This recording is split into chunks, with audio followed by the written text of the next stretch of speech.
मेरी शादी एक ऐसे घर में हुई जिसमें 7 भाई ही थे और आहिस्ता आहिस्ता इन 6 भाइयों से भी मेरी शादी जबरदस्ती कर दी गई और मैं 7 भाइयों की एक ही बीवी थी। वजह जानकर आपकी रूह लरस जाएगी। आज की इस वीडियो में मैं आपको एक मासूम लड़की के ऊपर बीती दुख भरी कहानी सुनाने जा रही हूँ। मेरी रोजी रोटी का जरिया रिक्शा है और सवारी का इंतजार करता हूँ। एक दिन सुबह सुबह एक मियाँ बीवी मेरे पास आए और बोले उन्हें लारी अड्डे तक जाना है। सवारी अच्छी थी, किराया भी ज्यादा बनता था, सो मैंने हामी भर ली और उन्हें लारी अड्डे तक ले गया। मियाँ बीवी को उतार कर मैं मुड़ने ही वाला था कि सामने से एक लड़की आती दिखाई दी। इस ख्याल से कि इसे कहीं जाना होगा, मैंने अपना रिक्शा रोक दिया। लड़की की उम्र 25-26 साल के करीब होगी।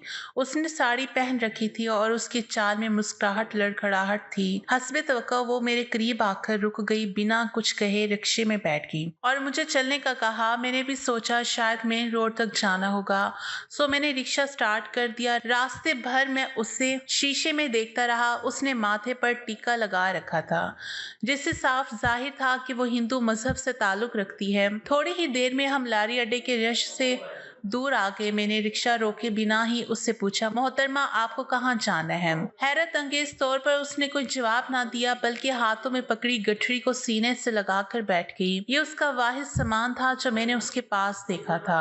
मैंने जब सवाल दोहराया तो बोली, आगे ले चलें। मुझे लगा शायद इस शहर में नई आई है, इसीलिए जगहों का पता नहीं है। शायद जगह देखकर उसे याद आ जाए, सो मैं रिक्शा लेकर चलता रहा यहाँ तक कि मेन रोड भी खत्म हो गया। मैंने उससे दोबारा पूछा, मोहतरमा आपने बताया नहीं, आपने कहाँ उतरना है? उसने खुनकार कर गला साफ किया और बोली, जी साहब, किसी भी मुसलमान बस्ती में उतार दो। अरे मोहतरमा, यहाँ सारे ही मुसलमान हैं, आप बताएं जाना कहाँ है? जगह का नाम क्या है? क्या आपके पास कोई पता वगैरह है? अगर लिखा हुआ है तो मुझे दिखा दे, मैं आपको वहाँ छोड़ देता हूँ। मैंने कहा तो वो घबरा कर बोली, मुझे कहीं नहीं जाना, जहाँ आपका दिल करे छोड़ दे।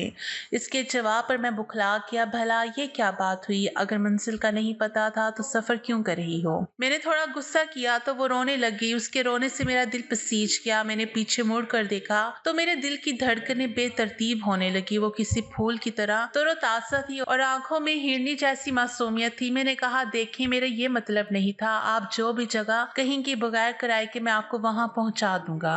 आप मुझे आराम से तसल्ली से जगह बता दीजिए। वो तकरीबन रोते हुए बोली, मेरा कोई ठिकाना नहीं है, ना ही मेरा इस दुनिया में कोई वारिस है। आप मुझे अपने साथ ले चलो। मुझे घर में बेशक नौकरानी बना कर रख लो, मैं सिर्फ 2 वक्त की रोटी खाऊंगी और आपसे कोई तकाजा भी नहीं करूंगी। उसने कुछ इस अंदाज से कहा जैसे मैं किसी रियासत का बादशाह हूँ और वो कोई कनीज है। आपको बताता चलूं कि मैं एक पांव से लंगड़ा था, सो मैंने लकड़ी की टांग लगवा ली थी और उसी के सहारे रिक्शा चलाता था, जबकि गांव में मुझे कोई रिश्ता देने पर तैयार ना था। वजह एक तो मेरा लंगड़ापन था और दूसरा ये कि मैं कोई और काम नहीं कर सकता था। जाहिर है ऐसे में कौन अपनी बेटी का हाथ मुझे देता। मैंने एक लम्हे को सोचा और फिर लड़की से कहा, ठीक है, मुझे कोई मसला नहीं, मैं तुमसे शादी करने को तैयार हूँ। तुम बताओ तुम कब शादी करोगी? कहो तो अभी ले चलूं, अगर नहीं तो कुछ दिन दारुल अमान में रह लो, अपनी तरफ से इत्मीनान कर लो, फिर शादी के लिए दिल राजी हुआ तो मुझे बता देना। ये सुनकर उसकी आंखों में चमक सी आ गई। बोली, आप बहुत अच्छे हैं साहब, मुझे और क्या चाहिए? आप मुझसे शादी कर लो, मैं अभी शादी करने को तैयार हूँ। मुझे उसकी मासूमियत पर बेइख्तियार हंसी आ गई। मैंने दिल में सोचा, अगर ये चंद मिनटों में मुझे इतनी सारी मुस्कुराहटें दे सकती है तो मेरी जिंदगी को कितना खुशगवार बना देगी। सो मैंने अपने एक वकील दोस्त को फोन किया, उसे सारी सूरत हाल से आगाह किया और कहा कि मैं भी इससे निकाह करना चाहता हूँ। उसने मुझे सोच विचार का मशवरा दिया। इसे मैंने तहम्मुल से सुना और कहा, मैं आपकी बात से इत्तेफाक करता हूँ, मगर मेरा दिल कह रहा है कि ये लड़की मासूम है। खैर, उनका काम था समझाना, सो उन्होंने समझा दिया। मुझे कहा कि मैं उस लड़की को लेकर कचहरी आ जाऊं। अभी तक मैंने उसका नाम नहीं पूछा था। आसिफ भाई से बात करने के बाद मैंने उससे नाम पूछा तो उसने अपना नाम किरण बताया। उसका नाम भी उसकी तरह खूबसूरत था। मैंने रिक्शा मेन रोड से कचहरी की तरफ मोड़ा और 10 मिनट में कचहरी पहुंच गया। अपने दोस्त के पास पहुंचा तो सबसे पहले उसने मुझे मिठाई की फरमाइश की, जिससे मैंने निकाह तक मशरूत कर दिया। फिर उससे बताया कि मैं इस लड़की से निकाह करना चाहता हूँ। वो मुझे अपने ऑफिस ले गया, कुछ ज़रूरी इंतजामात किए, चाय पानी का बंदोबस्त किया, अपने चंद दोस्तों को भी बुलाया, साथ ही निकाह हाँ और निकाह वाले रजिस्टर का भी बंदोबस्त किया गया।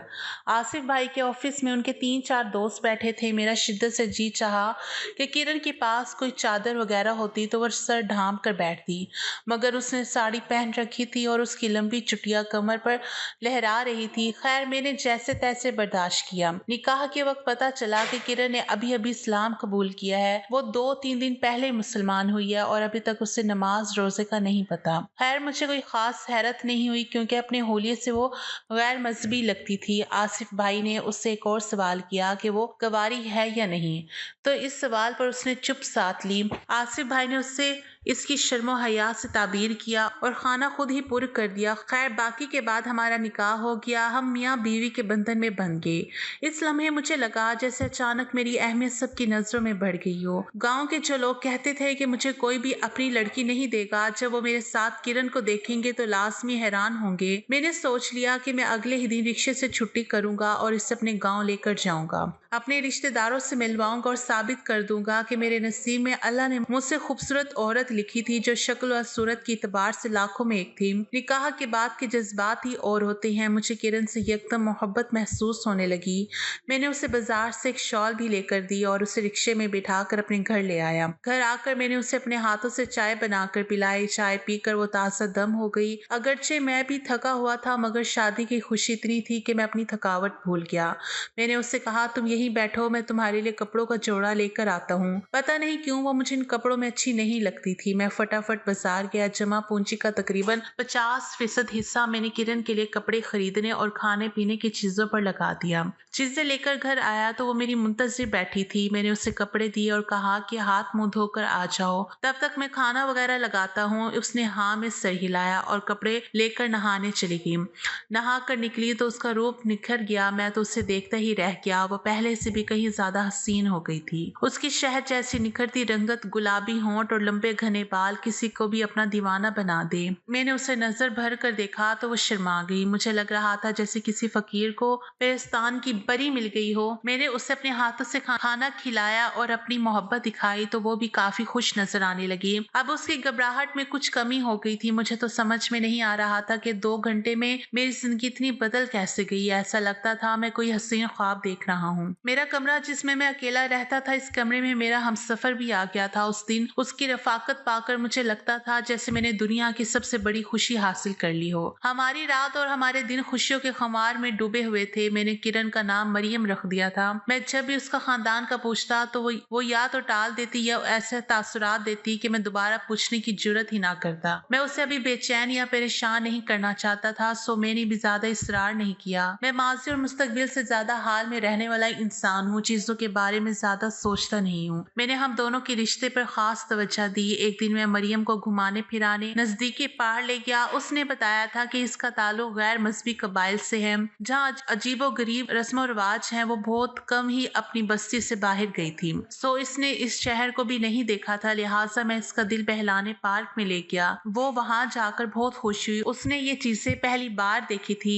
मैंने उसे मुख्तलिफ झूले दिखाए, मगर वो झूले पर बैठने से डर रही थी। पार्क में घूमने फिरने के बाद हम एक ढाबे पर बैठे हुए थे कि एक आदमी हमें बार बार घूर रहा था। मैंने देखा उसकी दिलचस्पी मुझसे ज्यादा मरियम में थी। खैर मैं लड़ने झगड़ने का कायल नहीं था। शहरों में ये बातें आम होती हैं, मगर अब उसका घूरना नाकाबिले बर्दाश्त होता जा रहा था और उसकी हरकतें भी पहले से ज्यादा मशकूक हो गई थी। वो फोन पर कुछ लिख रहा था। थोड़ी देर बाद उसने फोन कान से लगाया और बोला, हाँ कारतूस कहाँ है तू, तेरे लिए बहुत बड़ी खबर लाया हूँ। ये कहकर उसने उसे नजदीकी स्टेशन पर मिलने का कहा और फोन बंद कर दिया। अब उसने हमारी तरफ देखना बंद कर दिया और ढाबे से निकल गया। मरियम इन बातों से बेखबर थी, मगर मैं थोड़ा सा परेशान हो गया था। ना जाने उन लोगों की क्या नियत थी। खैर हमने जल्दी से खाना खाया। मैं उसे लेकर ढाबे से बाहर आ गया और अपने घर की जानिब चल दिया। रास्ते में मैंने महसूस किया कि कोई हम दोनों का पीछा कर रहा था, मगर जो ही मैं पीछे मुड़कर देखता मुझे सब कुछ ही नॉर्मल लगता। मैं समझ नहीं पाया कि कौन मेरा पीछा कर रहा है हम तकरीबन 1 घंटे में अपने घर पहुंच गए। घर पहुंचे तो मगरिब की अजान हो रही थी। मैंने नमाज अदा करनी थी, सो मरियम को घर में ही छोड़कर खुद मस्जिद चला गया। उसे सख्ती से हदायत की कि कोई भी आए तो दरवाजा मत खोलना, और अगर मेरा भी कहे तो उससे कह देना कि मैं मस्जिद नमाज पढ़ने गया हूँ। तकरीबन आधे घंटे बाद मैं नमाज पढ़कर घर वापस आया तो मरियम घबराई हुई थी, बल्कि उसने तो बकायदा रोना शुरू कर दिया। मेरे पूछने पर उसने बताया कि मेरे जाने के बाद कोई जोर जोर से दरवाजा खटखटा रहा था, इतनी जोर से जैसे दरवाजा तोड़कर अंदर आना चाहता हो। फिर शायद मोहल्ले के किसी आदमी ने बताया होगा तो दरवाजा खटखटाना बंद कर दिया। मैंने उसे तसल्ली दी और कहा शायद कोई बच्चा डराने की कोशिश कर रहा होगा या फिर मेरा कोई जानने वाला होगा। मैं पहले अकेला था, सो मेरे दोस्त कोई लिहाज वगैरह नहीं करते थे, यकीनन उन्हीं में से कोई होगा। मैंने साथ वालों से पूछा तो उन्होंने बताया कि मेरे जाने के बाद 2 लोग आए थे।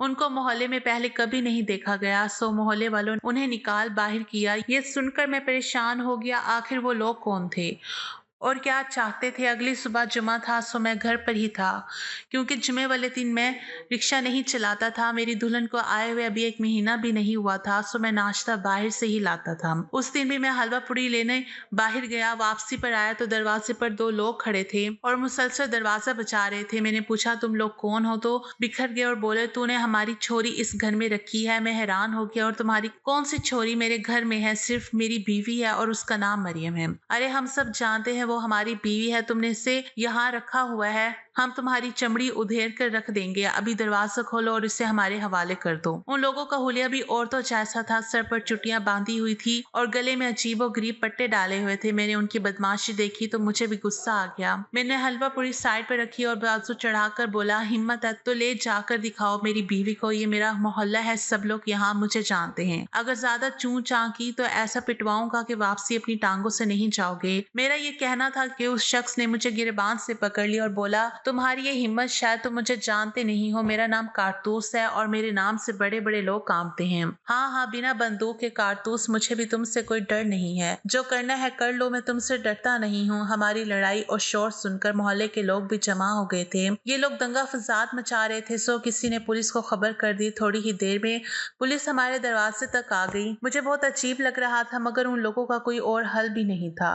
पुलिस के आते ही ये लोग डर गए और भागने लगे, मगर पुलिस ने घेर लिया और पूछा तुम लोग इस शरीफ आदमी को क्यों तंग कर रहे थे? मोहल्ले वालों ने भी हमायत की, जिस पर उन लोगों ने बताया कि मैंने उनके कबीले की औरत को अपने घर में कैद किया हुआ है, हालांकि वो उनके खानदान में ब्याही जा चुकी है। पुलिस वालों ने यह सुना तो अपनी लेडी कांस्टेबल को भी साथ ले आए और घर की तलाशी लेने को कहा। मरियम इस सब से बहुत खौफजदा हो चुकी थी और खौफ से थर थर कांप रही थी। उसने पुलिस के सामने बयान दिया कि मैं इस शख्स की बीवी हूँ। मैंने पुलिस को अपना निकाहनामा भी दिखा दिया। पुलिस को यकीन दिलाने में मैं कामयाब हो गया तो पुलिस उन लोगों को अपने साथ थाने ले गई। उनके जाने के बाद कुछ सुकून हुआ तो मेरे हवास बहाल हुए। मैं सोच में पड़ गया कि आखिर ये लोग कौन थे और बिला वजह तो नहीं आए होंगे, जरूर ये मरियम को जानते होंगे। और फिर कल जब हम ढाबे पर बैठे थे तो वो शख्स घूर घूर कर मरियम को देख रहा था। उसने फोन पर भी कारतूस नामी बंदे का जिक्र किया था, जबकि इस शख्स ने भी अपना यही अजीब नाम बताया। खैर मैंने दरवाजा बंद किया तो देखा मरियम रो रही थी। मेरे दिल में ना जाने क्यों अभी भी उसकी मोहब्बत ही थी।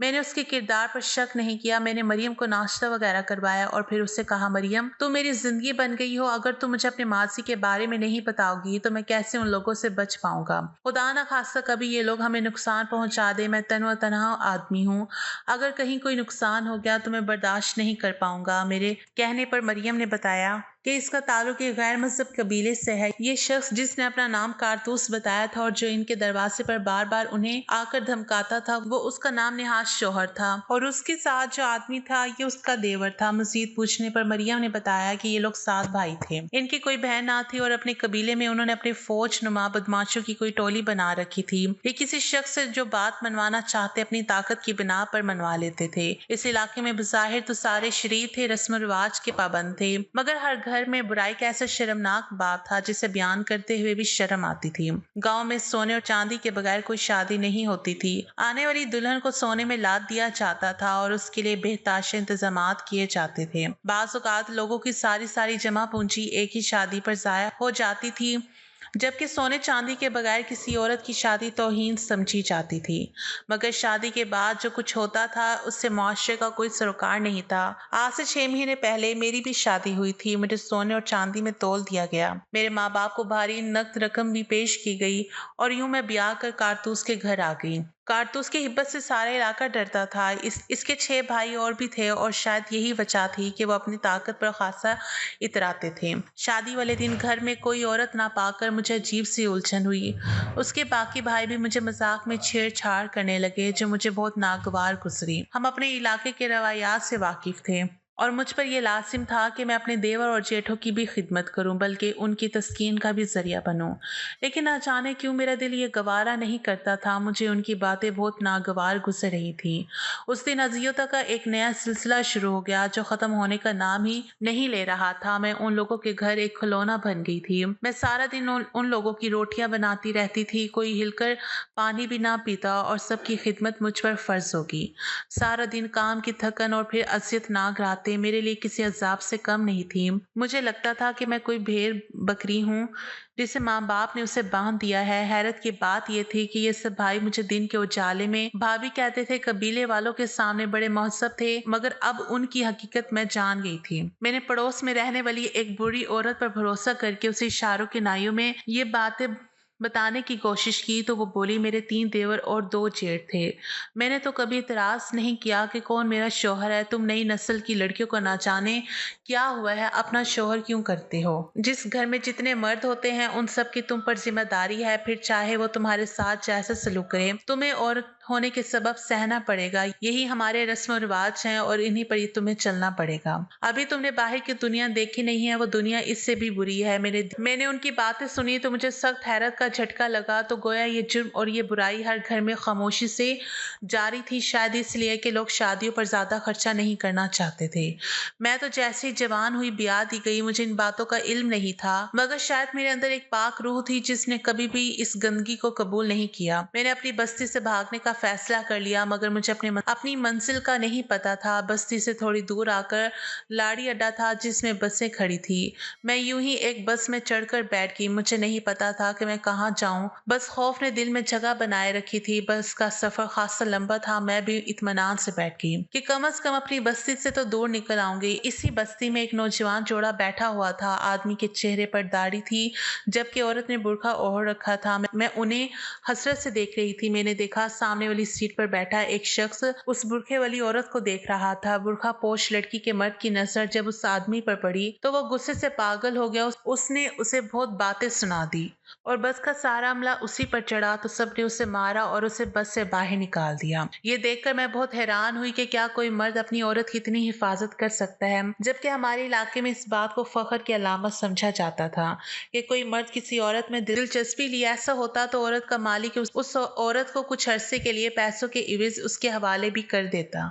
मेरे लिए उस आदमी का ये रवैया उम्मीद की किरण थी। मुझे मालूम करने पर पता चला कि ये मुसलमान है। मैंने उसी दम फैसला कर लिया कि शादी करूंगी तो किसी मुसलमान मर्द से जो अपनी औरतों की इतनी हिफाजत करते हैं। तभी जब मैं आपके रिक्शे पर बैठी थी तो मैंने कहा था किसी मुसलमान बस्ती में मुझे उतार दें, और फिर जब आपसे मिली तो मुझे लगा कि आप वाकई शरीफ इंसान हैं। और यकीन माने कारतूस से जो कल लड़ाई की मेरे लिए उससे बड़ी कोई बात नहीं। मुझे तहफ़्फ़ुज़ का ऐसा एहसास हुआ कि मैं आपकी गुलाम बन गई हूँ। उम्र भर आपको अपने सर का ताज बनाकर रखूंगी। खुदा के लिए मेरी गलतियों को माफ कर दीजिए। मैं कभी आपका एहसान नहीं भूलूंगी। ये कहकर उसने अपना सर मेरे कदमों में रख दिया, मेरे हाथों को चूमने लगी और बेइंतहा रोते हुए बोली, मैं सारी जिंदगी तुम्हारे नाम पर जीऊंगी, तुम्हारे नाम पर मरूंगी। कहोगे तो जान भी दे दूंगी, लेकिन खुदा के लिए मुझे खुद से जुदा मत करना।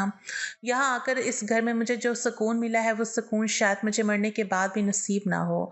मेरी आंखों में बेख्तियार आंसू आ गए। वाकई इस्लाम कितना अजीम मजहब है जिसने औरत के हकूक को इस तरह से बयान किया है कि इसके लिए तहफ़्फ़ुज़ और इज्जत यकीनी हो गई। मेरे मरियम को सीने से लगा लिया और उससे यकीन दिलाया कि मैं सच्चाई की कदर करूंगा, कभी भी उससे नहीं छोड़ूंगा। वो मेरी बीवी है, मेरी इज्जत है और रहेगी। ये सुनकर वो खुशी से निहाल होगी। उसके बाद मैंने उसे कुरान पाक पढ़ना सिखाया, कलमा शहादत सिखाया और नमाज के असूल भी सिखाए। अब वो नमाज की पाबंद है, अपने मासी को भूल चुकी है। हम भी वो जगह छोड़कर एक नई जगह मुंतकिल हो गए हैं। उसके आने से मेरे नसीब ऐसे खुले हैं कि मैं 1 से 4 रिक्शे ले लिए हैं। अब मेरी खासी आमदनी है, रोज बरोज मेरे रिक्शे बढ़ते ही जा रहे हैं। मुझे यकीन है कि ये सब अल्लाह ने मुझे मरियम के नसीब से अता किया है। अगर मैं उसे धुतकार देता या उसके साथ अच्छा सलूक ना करता तो यकीनन वो बददिल हो जाती और इस मजहब से भी दूर चली जाती। मैंने उसकी इस्लाम से मोहब्बत को सराहा और उसे ना सिर्फ कबूल किया बल्कि इज्जत की जिंदगी भी दी। आज वो मेरे साथ बहुत खुश और मुतमईन है। मैं 2 बच्चों और 4 रिक्शों का मालिक बन चुका हूँ। अल्लाह हमारी जोड़ी यूं ही सलामत रखे, आमीन।